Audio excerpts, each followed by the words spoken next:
আসসালামু আলাইকুম কাকা, কি করতেছেন? এসে বসে বসে আগুন ফুয়াইতেছে। আজকে সত্য প্রবাহ চলতেছে। ওই যে ওইদিকে একটু দেখা, চতুর্পাশে কুয়াশা, দেখছো? চতুর্পাশে কুয়াশা। একটা সময় আমাদের অঞ্চলের মানুষ, তখন তো কারেন্ট এভাবে ছিল না, ইলেকট্রিসিটি ছিল না, এই সবাই মিলে বসে আগুন ফুয়াইতাম।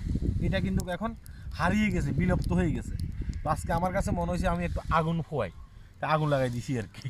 তো মালয়েশিয়াতে একটা নিউজ দেখলাম, মালয়েশিয়াতে চাচারে বাতিজা শরীরে আঘাত করছে। তো এটা কতটুকু সত্য? তো আপনি তো মালয়েশিয়াতে থাকেন, আপনি এটা নিয়ে পত্রিকাতে কালকেও আসছে। হ্যাঁ, আমরা বাংলাদেশিরা যে এত খারাপ, এত খারাপ, যেটা মানে বলার বাহিরে।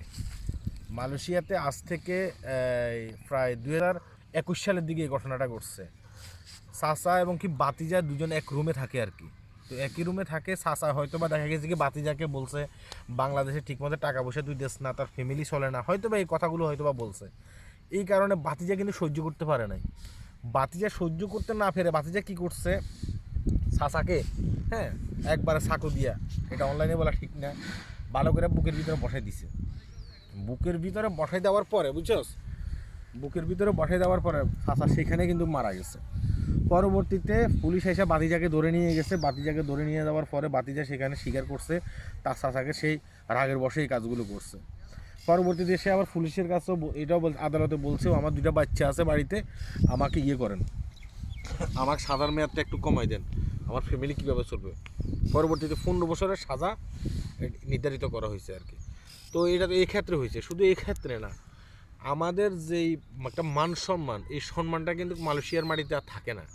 চুরি ডাকাতি আহাজানি, তারপর খুন ছিনতাই সব আমরা বাংলাদেশিরাই করি ওখানে।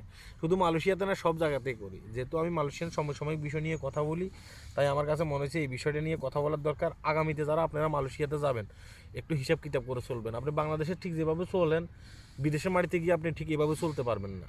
আপনাকে আপনার ক্যাটাগরি পুরোটা শেষ করতে হবে, ওদের দেশের আইন অনুসারে আপনাকে চলতে হবে, ঠিক আছে? আর একটা কথা বলি, মালয়েশিয়াতে ইদানিং একটা বিষয় কিন্তু বন্ধ করতেছে। সেই বিষয়টা হচ্ছে যে আপনার সেবা খাতে আর কি। ধরেন আপনি কনস্ট্রাকশনের কাজ জানেন, আপনি যেতে পারবেন, এখনও ওই ইয়েটা চালু আছে। তারপর আপনার ফ্যান্ডেশনের এগুলো চালু আছে। শুধুমাত্র আপনার চুল কাটা থেকে শুরু করে বিভিন্ন সার্ভিস সেক্টর, আপনি বিভিন্ন এই যে এটাকে কি বলে সেলুনের কাজ জানেন, আপনি দেখা গেছে কি কোরিয়ান সার্ভিসের কাজ জানেন, আপনার বিষয় কিন্তু আগামীকাল থেকে এটা লক করে দিচ্ছে মালয়েশিয়ান গভর্নমেন্ট। আজকে একটা পত্রিকাতে দেখছি। হ্যাঁ, আপনি এই কাজগুলোতে আপনি যেতে পারবেন না। আপনাকে কাছ থেকে যদি এই কাজের জন্য কেউ টাকা চায়, তোমাকে নিয়ে যাবো মালয়েশিয়াতে, আপনার টাকা পয়সা এখন দেবেন না, এটা আগামীকাল থেকে লক হয়ে যাচ্ছে। আমি একটা মালয়েশিয়ান পত্রিকার নিউজ দিয়ে দিচ্ছি এখানে, আপনারা দেখেন।